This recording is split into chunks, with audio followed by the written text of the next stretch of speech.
మనుషులకు అన్నం ఆహారం, జంతువులకు గడ్డి ఆహారం. కానీ రేవంత్ రెడ్డికి అబద్ధాలే ఆహారం.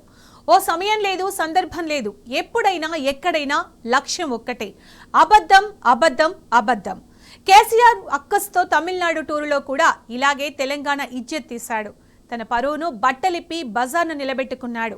ఇంతటి అవగాహన రాహిత్యం, ఇంతటి అజ్ఞాన సీఎంను ఎన్నుకోవడమే తెలంగాణ ప్రజలు చేసుకున్న కర్మ. ఇంతకీ విషయం ఏంటంటే, తెలంగాణ తొలి సీఎం కేసీఆర్ సర్కారీ బడుల్లో చదివే పిల్లల కోసం బ్రేక్ఫాస్ట్ స్కీమ్ అని ఓ ప్రతిష్టాత్మక పథకాన్ని ప్రవేశపెట్టారు. అధికారంలోకి వచ్చి రాగానే ఈ గుంపు మేస్త్రి పిల్లలున్న కనికరం లేకుండా దాన్ని నిర్దాక్షిణ్యంగా నిలిపివేశాడు. కానీ అదే తమిళనాడులో ఏం చెప్పాడు?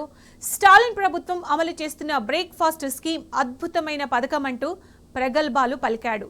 ఇటువంటి పథకం గతంలో ఏ రాష్ట్రంలో లేదని పచ్చి అబద్ధాలు మాట్లాడాడు.